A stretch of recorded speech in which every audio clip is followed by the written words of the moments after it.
Getting things set up on our various streams. Thank you guys for joining us. Hi guys. I want to dismiss the action. Okay. One moment, guys.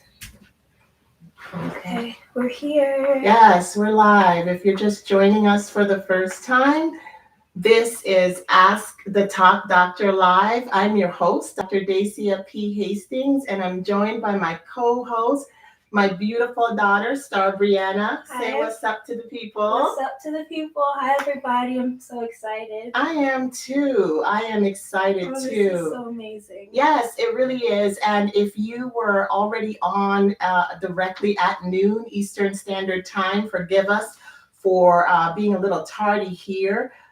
We do hope that you will join us week after week for this very important broadcast of Ask the Talk Doctor Live. So what is Ask the Talk Doctor Live exactly? So if you're joining us for the first time, this is a show that we put together because we felt that it was important to support the community as we are in this mental health crisis.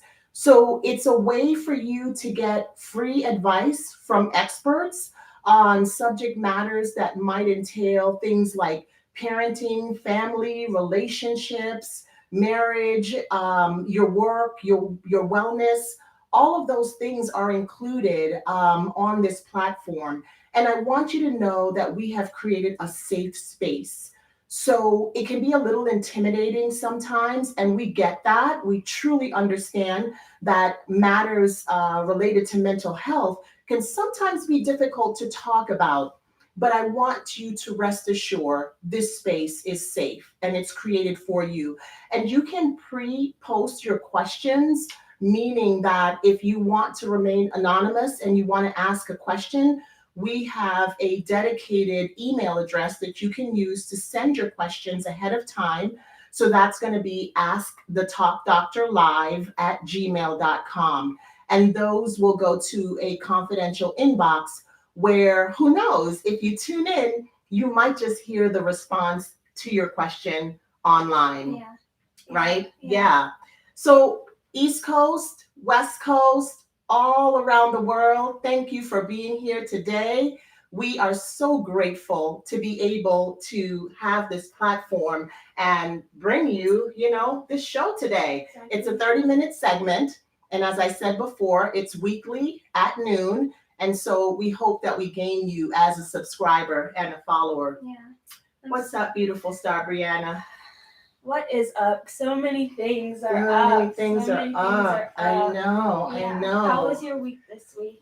Interestingly, I've been getting a lot of, feedback from people in terms of their Thanksgiving. And the one thing that I find that's common is that everybody's tired. Everybody's tired. Are you tired from Thanksgiving? It's me. I'm tired. Everybody seemed to be dealing with Thanksgiving fatigue. Yeah. And I'll tell you, that is actually a sign of holiday stress. How many of you think you're already stressed out and we're just getting into the holiday season? Thanksgiving is in the US is officially the kickoff for the holiday season. And when I hear people say I'm tired, fatigue is one of the number one symptoms that you will experience when you're stressed. So please be aware of that and take, measures to manage your stress effectively, because, this holiday season can really put you in that state of stress, and you don't want stress. Stress is not good for your body. Yeah. I'd agree with that. What do you think? I'd agree with that. I think that we've been tired, many people because of the pandemic, but what about those who've been tired pre-pandemic and then now they're extra tired from the pandemic and now it's the holiday, so it's compounded. It's so much. Yeah. It's so much. It's definitely compounded. And I agree with you. It's, It's Yeah. something we just have to keep working through because we're still here. Yeah, yeah, but the awareness is key. Yeah. So on this platform, we just want you to know that you can also comment, post questions. We'd love to hear your comments and your feedback. We have a few pre-questions that we're going to share during our Q&A segment, but we also want to invite you to go ahead and start posting your questions, because that might be something that you're already thinking about, that you would like for us to answer here today for you. Yeah. Yeah, so your highlights for the week. My highlights for the week. I really enjoyed my walks this week. I started walking. Now, I love to run. I used to run track in high school, and besides track, I genuinely enjoy running. But this week, I'm always go, go, go, go, go. I'm always moving. I can't stop moving, but let me slow it down a little bit. Let me walk. Yeah. I don't usually walk, Yeah. So I got up in the morning and I found a meditation playlist, and it had like rain sounds and like nature sounds, and each like sound was like 5 minutes long, and I just walked, and It was the most amazing thing. Yeah. Did you walk mindfully? I walked. Did you pay attention to what was around you? I paid attention to everything that was around me, and it was beautiful. Even seeing the kids like lining up like for the bus stop, it actually had me like tearing a little bit, like wow, like that was amazing. That was just me yesterday. So it's important to do that and kind of step outside of your daily just stuff for a little bit and put your mind elsewhere. I guess. I mean, it takes away a lot of the stress, as we're talking about fatigue and the idea that holiday stress can really creep in and creep up on you. One of the ways to combat stress is through exercise. Exercise is the number one thing that is free of charge to all of you, and you can certainly employ it in times like these, and particularly with so much going on. I would encourage you to just get out there and walk, even if it's cold where you live. Brisk walks are also important. Just bundle up. Even if you don't feel like it, just make yourself do it. Interestingly, you would say that, because one of the things, there's this research out there, and it talks about reasons people give for not exercising. And that's one of the reasons. And another reason that was very comical to me is they said, I'm hungry. I'm too hungry to exercise. That's such an excuse, but it's so funny. It's so funny. It's a funny excuse. It's crazy the things that we just these are barriers. We put these barriers up. Because we want to talk ourselves out of doing what we know that we should do. We know that's healthy for us. So, and I laugh because I'll admit I too have been there. I've been in the place where I'm like, okay, it's time to exercise, but gosh, I'm so hungry. Me too. And then after you eat, you kind of don't want to exercise on a full stomach, which you really shouldn't. Anybody ever experienced that? Yeah, for sure. Oh my goodness. And I know sometimes you do wake up hungry. I've had those, trust me, a lot of times. So I get it. I'm sorry, but it's just the barriers. Absolutely. We really do stagnate ourselves a lot of times. We do. Yeah. So your walk was good. My walk was so good. Yeah. You think you're going to keep doing it? I have to keep doing it. Yeah. I have to keep doing it. Yeah. I too use running for exercise, and I like walking, but for some reason, I can't walk for exercise. I'm just like, I should be moving. That's what I'm saying. This should be something that, I'm getting my heart rate up. You know what I've noticed? We always crave some type of stimulation. That's why I said I'm constantly go, go, go, but you gotta just make yourself just slow down. For a little bit. Guys. Yes. You have to. Definitely. Yeah. Definitely. So important. So important to our health and our mental well-being, I want to share my highlight. I had a lot of, it just seemed like my week was a little off. Coming back from Thanksgiving, some of you might have watched the video where I shared, my gratitude and thankfulness, and I was able to visit with my parents, particularly my father, who has been in the hospital for over 6 weeks. And, coming back, my week just kind of seemed off. There was a lot of things that were happening that just brought about a lot of uncertainty for me. But the one thing that ended my week off on an exceptional note is that yesterday I got word that my father, your grandfather, is talking. He's talking.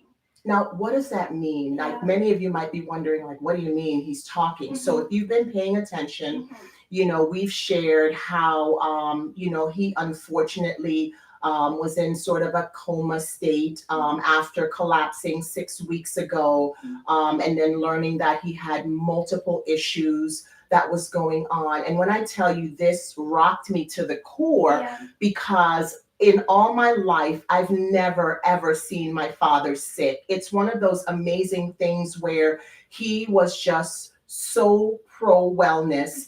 He took good care of himself. He did a lot of, plant-based remedies, to proactively care for his health. So growing up, my dad never got sick. And as an adult now, fully grown adult, seeing my dad laying in a hospital bed with so much uncertainty, can't speak, can't tell us what's going on, was really nerve-wracking. And to watch him yesterday say these words, and I said, Dad, what do you need? He said, a drink of water. Oh my goodness. Guys, when I heard my father's voice, I just said, amazing. There is a God. When you think about, all the prayers that were lifted up, and shout out to all of you who've been praying for our family. We really, really appreciate it because it was just a very, very troubling period. But to hear my dad's voice again is just the most amazing sound that I've heard in a long time, because I really, really felt like, we had lost him there for some time. And you spent some time with him too in the hospital as well. I did. And not only, yes, of course, hearing his voice, because he hadn't talked, like you said, for over 6 weeks, but just his face, like just seeing him, he just looks so much just alive. God is alive. Looking at him. It's just amazing. So that's my highlight for the week, of all the things that, we can think about that's going on with us in our personal lives. You may have some things going on because, at any given time, all of us can have multiple things going on. But when we have something that's just praiseworthy, it's just so good to share it. And I just hope that it inspires all of you to know that, keep the hope alive, keep the prayers alive, know there's something greater than yourself, and believe in it, because when all else fails, it's important to tap into that. I agree. Yes, I agree. indeed. I love that highlight. That's, oh my gosh, thank God. I know. It's just, So Omnicron is here. Okay. Okay. Yeah. Not what's Omnicron. But why are we sharing this? Well, we're sharing this because it's interesting. I hear a lot of people coming out of COVID, and I think that we're still very much in COVID. COVID is still very much alive. We've had so many variants thereafter. The pandemic has been difficult for us. Let's just acknowledge that. But I also want to say to you all, don't get into this space of fear again. It's important to understand that we do have to take care of ourselves. We do have to manage what we do as it relates to our health and safety. And at the end of the day, that's what we have. Manage you. Don't let fear rule you. So now the media is talking about, this new variant and how deadly it can be. And now that it's hit the US, it's like people are up in arms again, and people are wondering if we're going to go back to the pandemic days. Whatever the outcome, manage you. Remember that fear releases stress hormones. And the longer you stay in fear, you're not doing yourself any good. You're actually depressing your immune system, which leads to further complications. So it's not just about your mental health, it's also about your physical health. So be very aware that You have to control and manage you. What can you do? Well, you can take safety precautions. I said throughout this whole pandemic, when all the basics of safety and health was coming out, these are things we should have been doing anyway, because viruses is something that we live with. What are the things that we should have been doing? What do you think? Well, washing our hands, hand sanitizer. Washing our hands, sanitizing, making sure that we cover our cough, we stay a healthy distance away from people when we know we're sick. All of these things are basic information that we all have, but it's kind of like you go through life and you forget. Right. So then a big virus comes, and yes, COVID was one of the big kahunas, and so it really shocked the world, but we really have to get back to the basics of taking care of ourselves and remembering taking universal precautions, but also taking care of your health and mental health. The people who fared well were the people who were already practicing wellness. And so unfortunately, and my heart goes out to people who have lost people during the pandemic. It's a very, very sad thing, but it has also taught us a lot. So don't forget what you've learned. And even though there is this new variant that the media is putting out there and saying all the things that are, amping up the scare tactics, don't succumb to it. Make sure that you recognize that we live in a society with diverse people, and viruses are always going to be a part of the fabric of our lives. It has always been with us. And it will always be with us. It's part of this universe that we live in. But there are things that we can do to take care of ourselves and take care of our health. And that's all I'm going to say on that. I'm preaching about the fear. Manage you. Control you. Manage what you do. Be safe so other people around you can be safe as well. 100% agree with that. Yeah. So that's it for the Omnicron. Okay. Yeah. And I've seen the memes out there, guys. Humor is part of stress management, but some people might not take it too funny because for them it's serious. Yeah, most definitely. So we have a game that we want to play before we get into it with the Q&A. Okay. Yeah, and this game, the lovely star Brianna, who, by the way, guys, is just brilliant. I've talked to you guys before about her. She not only knows how to, give such great advice, but she's also a creative mind. She is, well, why don't you tell them what you do, just for people who are joining us for the first time. Thank you so much. And I do a bunch of things. I'm an entrepreneur. Like my mom mentioned, I'm a creative. So really, I would love to just help and inspire the world through my creativity, through digital creations. I am a content creator, and I love to just work with people.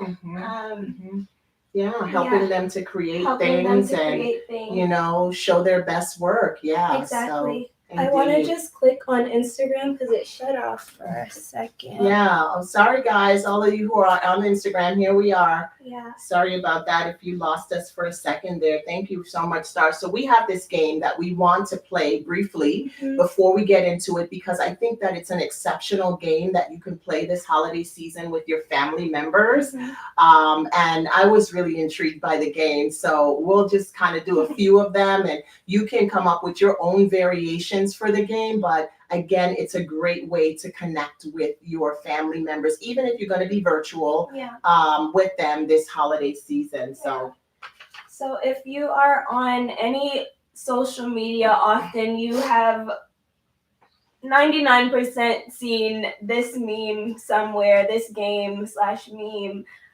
Basically, it's a biased game. So not everybody is going to think the same answer. Everybody will have multiple answers.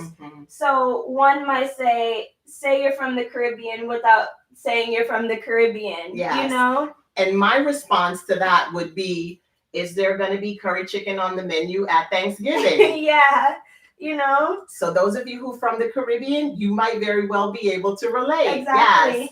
Yes. So what's another one? We've got another one, and it's like, say you love me without saying you love me. I Yeah. love that one. I do too. Yeah. Yeah. So I'll say to you, make sure you call me and let me know you made it home safely. Yeah. So I didn't say I loved her, but by saying what I said, you're letting me know I love you. I care about you. Yeah. Yes, indeed. So again, you might have a different way of expressing love, Mhm. but this is just your way of telling the person without actually saying it. Mhm. I love you. Yeah. So good. That's so good. Yeah. You have another one? 2 more. Tell me it's the first day of school without telling me it's the first day of school. Oh, wow. Okay. Let's see. I got this fresh new gear that I'm laying out the night before, and I can't wait to show it off. Everybody can relate to that. Remember going back to school and, if you didn't wear uniforms, even if you wore uniforms, like your shoes were the focus. Yeah. So it's the first day of school. I'm laying out all the gear. I love that. Yeah. Okay. One more is tell me you're from the DMV without telling me you're from the DMV. And if you're not sure what the DMV is, it just stands for DC, Maryland, Virginia, and that's our region that we're in. Yeah. So I would say make sure you put some mumbo sauce on the side. Everybody loves mumbo sauce from the DMV. I know I do. Yes. Yeah. All right. So maybe you have some. Share them in the comments or the chat with us. What you would. What would be yours. But remember, this is something fun that you can do with your family members, even if you're going to meet them virtually. This is a great virtual game to play. So hope you guys love that one. Yeah, indeed. So, well, how we're looking on time. We got a couple of questions. We got a couple of great ones for you guys today. The first one I'm going to read is a parenting question. So this person said, I have a question. It's a parent question. I have a 17-year-old son, and his girlfriend is also 17 years old, and she comes to stay with him in my basement. But I didn't approve of her coming to stay because they're still underage. I'm just looking after myself in case anything pops up and to avoid any negative situations. You know what I mean? And then he said, also, I have a sensitive job where I carry a high level clearance. Did I do the right thing? After telling them they couldn't stay, he walked out of the house and left. Wow. You want me to go first or you want to go first? I'll start. I think there's a lot of things happening in this question statement. Very loaded. They're 17. I like that she allows him to have a girlfriend, a friend. Maybe having them stay upstairs while she can supervise might be better. She's concerned about the underage, which is a big concern. She's also concerned about her job, another big concern. So being able to have that eye on them and while still allowing her son to have freedom, I think he would appreciate that. I think he's a teenager, so he's got upset. He stormed out of the house, which maybe he shouldn't have done, but sometimes you let your emotions get the best of you. So what do you have to say? Yeah. I think, and I like that, you gave kind of the younger version perspective. So I'm going to take a different stab at this. Okay. And I really appreciate your thought. And I think you're right that, at 17, there should be, certain freedoms to date, have, have a girlfriend, have a boyfriend, or have a friend, a partner, whatever the case may be. But what I got from that question was that he actually invited the girl to stay in the basement with him, not to come over for a visit, which is very, very different. Yeah. He invited her to come stay with him. So in other words, they were going to shack up in the basement as if they were grown. And that was their house. And this is their house. Yeah. And so the parent is like, whoa, wait. Yeah. I didn't approve of this. Yeah. And so now I guess because the parent really said something about it, they're now feeling a sense of guilt.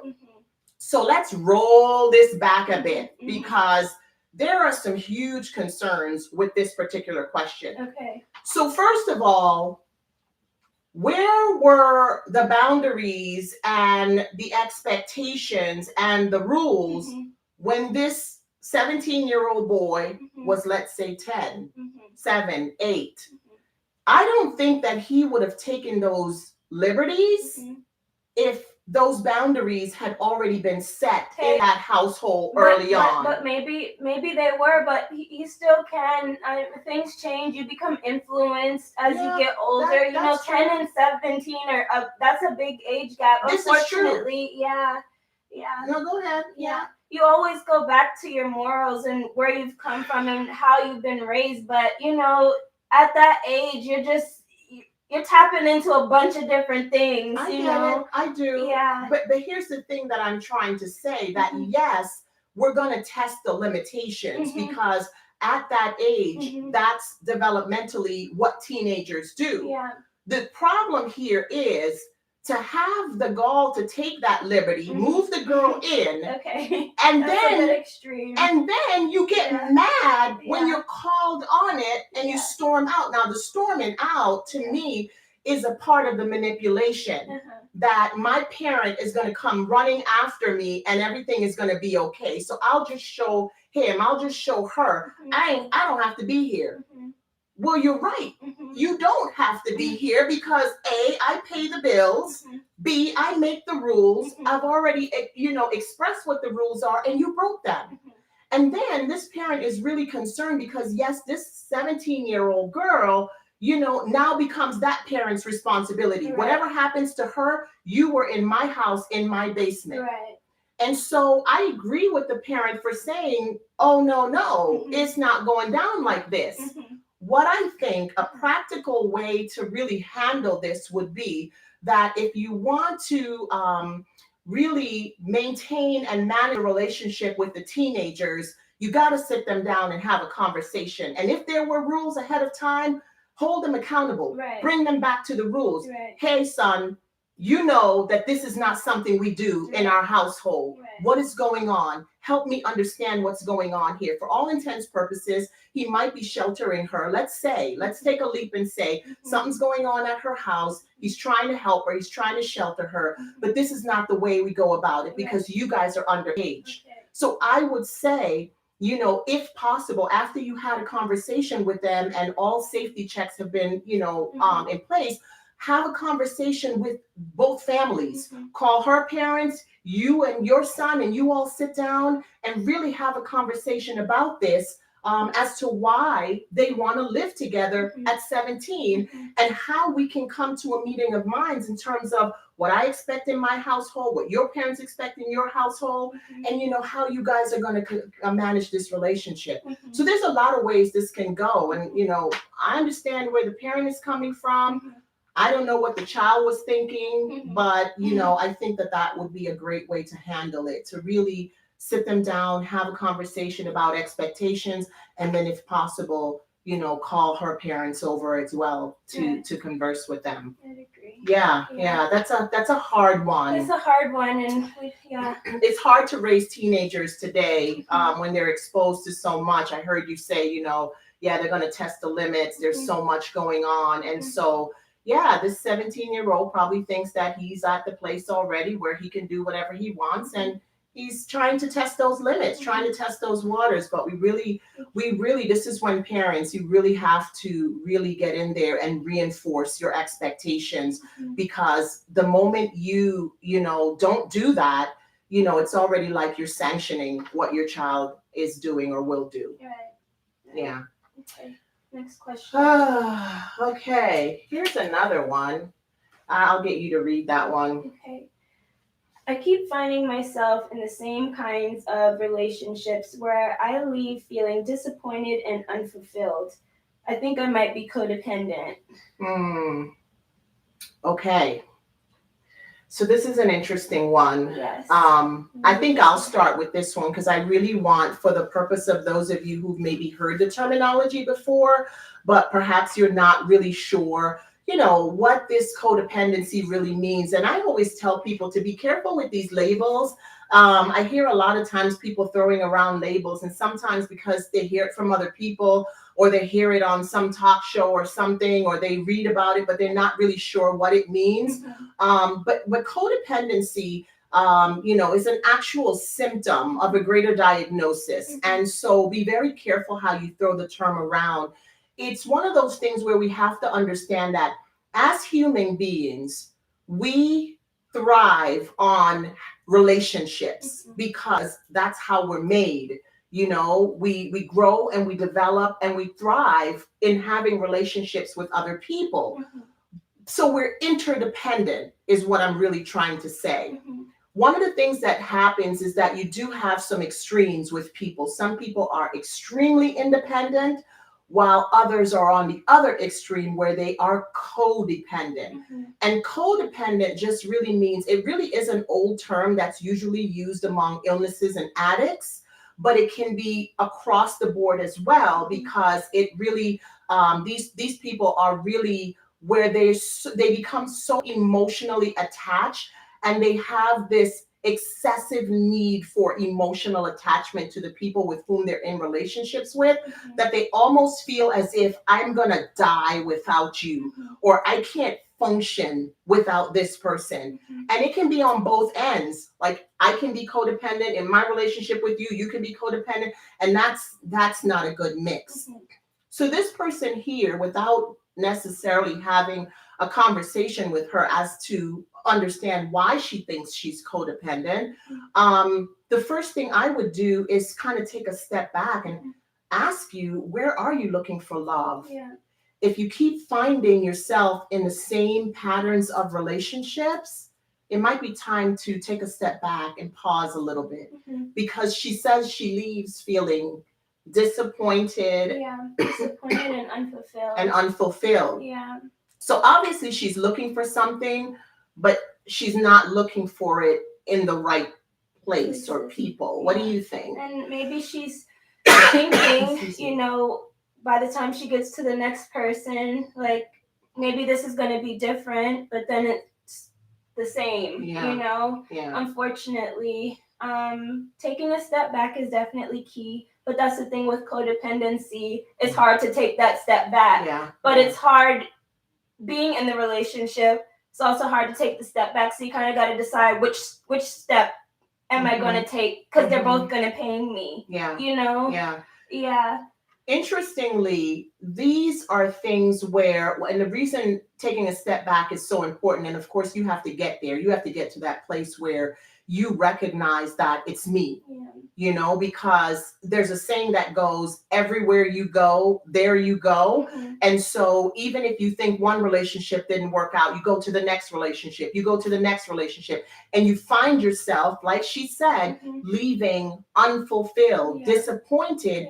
You've got to start looking within, and you've got to ask yourself, what are those patterns of behaviors within myself as well? There must be a reason why she feels she's codependent, and maybe she has some codependency behaviors as to why she keeps repeating the same patterns, because naturally when you are codependent, you're going to seek out certain types of people. And if you want to break the cycle, you got to look within. You have to. And you'll start to see that you're attracting different people, because like attract like, and that's so powerful and so real, Definitely. But like you said, you kind of have to get to that place. I would suggest you also work with a counselor or coach, to really help to support and guide you through this process. Because sometimes, I acknowledge what you said. If you truly are codependent, that can be very hard to break away from that pattern because of the very definition of codependency. Exactly. So, I love that. I do too. Do we have time for another question? How are we doing on time, God? Is there anything that's in the chat? I don't know if anybody posted anything or anything came through. I want to make sure that, we acknowledge. I don't see anything on Instagram. Hey, Instagram. Well, you guys remember, you can post in the chat and also send us private messages. You can send us an email. We have our own email. I definitely want to make sure that we're taking some questions live. And hey, remember to share, this platform with friends and loved ones, and make sure that they know that this is a place for them as well. that they can also come and ask their questions or Yeah. share their thoughts and comments. We really want to make sure that we are addressing the things that are on your mind out there. Yeah, indeed. Maybe we'll do one more. Okay. What do you think? Let's see. Do you want to do this one? Okay. So thank you for sending this one in. So I've been depressed for majority of my life, so I'm pretty sure I have it under control by now, but just wanting to hear your suggestions. My depression is sometimes really bad and sometimes it's functional. During both occasions, it's hard for me to get out of bed in the morning. Sometimes I have really important things to do and I just want to lay there. Help. Yeah. Ooh, you want to go first with this one? Okay. So I think it's just getting back to the beginning of our segment where we were talking about exercise, and sometimes you kind of create so many barriers for yourself. And just like codependency, my goodness, depression is real also. And sometimes you do just want to lay there, and sometimes it's okay to just lay there, but not every day, not on a continuous basis. That's never okay. So just like the exercise, you just have to literally get up. You have to just get up. As soon as you wake up, you thank God. Like you have to be grateful for this day. And then you just get up. Because if you lay there, the depression will just keep wallowing and wallowing. Like, it'll just keep circling. Before you know it, you've gone down this tunnel. I would say just get up. Even if you feel like you're going to just faint as soon as you stand up, you have to just get out of bed. Mm-hmm. That's my best advice for that, because that's the hardest thing. Once you're up, And get moving. Yeah. And I like that you said that. It's kind of like you made me think about like going against the grain. Sometimes you're like, oh, I don't want to do this, but the moment you make yourself, you realize that, oh, okay, I'm okay. I'm okay. Guys, I want to say, as it relates to depression, having worked with, hundreds and hundreds of people who suffer from clinical depression, depression hurts. Yes. It's one of those things that we have to acknowledge. Depression hurts. And I do also want to say that it's okay to say you're not okay. That's not just a cliche. I think that it's the single most important step to acknowledging and then getting the support that you need. Because like you said, I like that you used the word tunnel, that when you succumb to it, you find yourself in this tunnel for which you think there's no way out. And the tunnel can be dark for a long time. Yeah. In terms of a diagnosis of clinical depression, someone has to be going through, 2 or more symptoms, whether it's hopelessness, helplessness, loss of appetite, fatigue, all of those things, for 2 or more weeks to be diagnosed as clinically depressed. Meaning I could wake up one morning and say, I'm sad, I don't feel like it, I'm going to pull the covers over my head, nobody bothers me. But if this is prolonged for over 2 weeks, then we really have to look at it from a clinical perspective. So given that, it's important that you understand that you do have to do some things on your own. And some people choose to use a combination of psychotherapy and medication. Some people use a combination of psychotherapy, medication, and alternative methods like your exercise, your meditations, things of that nature. Sometimes these approaches have to really be individualized because no 2 people are exactly alike. Right. But the key is you gotta get up and move. You got to. You gotta find your thing. Yes. Yeah. It's you. Yeah. At the end of the day, it's you. And no one can do this for you. And it's hard. It's hard. Yeah, it's hard. But yeah. You do have to get up. Yeah. I had a teenage client who said to me once, because I truly wanted to understand her depression. And I remember that, I asked her the question for it right. I mean, she would come to sessions and she would literally sit in her session all 45 minutes with her head down, never gave eye contact. And you could really see this person was really, really in a dark place, unfortunately. And that's hard. Yeah. And I'll never forget how she described depression. She said, you know, when everybody in the world is seeing in color, all I see is gray. Yeah. That to me was so profound to hear her express that, that must be so painful for you, because when we look out in the world is a colorful place. Yeah. But this poor person saying, you know, all I see is gray. Yeah. Yeah. So it's hard. It's hard. It's hard, but help is available, you know, and I don't want to leave this broadcast without saying to you guys that, you know, talk to a professional in your area, wherever you live, wherever you work, wherever you play. Talk to a professional in your area and make sure that, you know, you are taking all the necessary steps, because unfortunately, prolonged depression can lead to other dire consequences, not just in your mental health, but also your physical health as well. Yes. Yeah. So for sure. Wow. Yeah. Yeah. I think we're actually out of time. You know, I love that you joined us today. I love that you stayed on with us. You know, those of you on Instagram, those of you on YouTube or Facebook Live, thank you so much for gifting yourself this time. I hope that these are helping, that they're working for you. Maybe one day you'll get to the place where you feel comfortable enough to like really engage with us and post your questions. And but I get that, you know, it might not be easy for you to share these things. Just know that you can confidentially share them, and we'll be more than happy, you know, to broadcast them here. And maybe, who knows, the question you post can save somebody else's life tomorrow. So just, you know, no question is the wrong question or a bad question.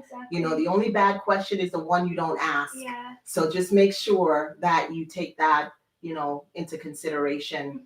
Yeah. Anything you have to add before I do the quote for the week? I think we're ready for the quote of the week. This was a good show. Yeah, I think so. I think it was really refreshing to have a variety of those different kinds of questions. And, you know, hopefully we're able to help some people today.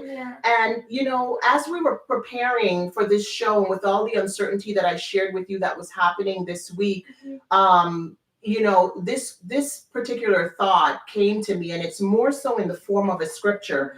And in John 8:36, it says, "Who the Son sets free, he is free indeed."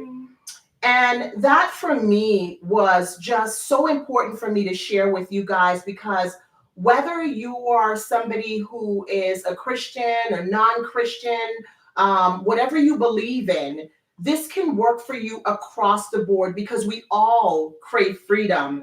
And I think that in looking at this particular scripture, I think God gave his only son, Jesus, to set us free. And that's really what the first place of this is.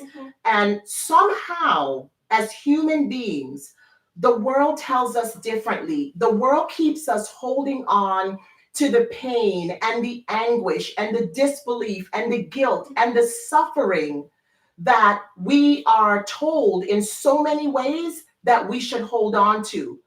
But when you think about what this verse said, you've already been set free.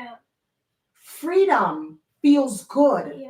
Freedom is important. Embrace it. Freedom might not be freedom for you from the physical sense, because I don't know your situation. You may be incarcerated. You may be in a situation where you feel like somebody has you in bondage. The freedom I'm talking about is the freedom right here. Amen. When you are free in your mind, nothing and no one can hold you in bondage. So who the Son sets free, he is free indeed. And I wish you all this holiday season, as you go into this holiday season, with the mentality that you are free, free to just be. Very important. What do you think? I agree with that.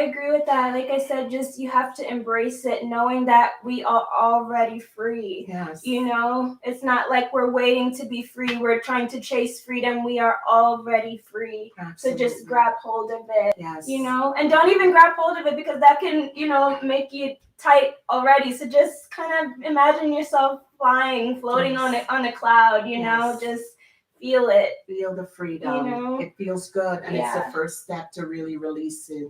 You have power of choice. Yeah. Use it. Yeah. You are free. Go through this holiday season feeling a sense of freedom. Yeah. We thank you so much for joining us here today, and we hope that you'll give us another opportunity to be with you on the next Ask the Talk Doctor Live. Thank you for being here today. Have a great rest of the weekend and week. See you next week. Bye, guys. Aww. Okay.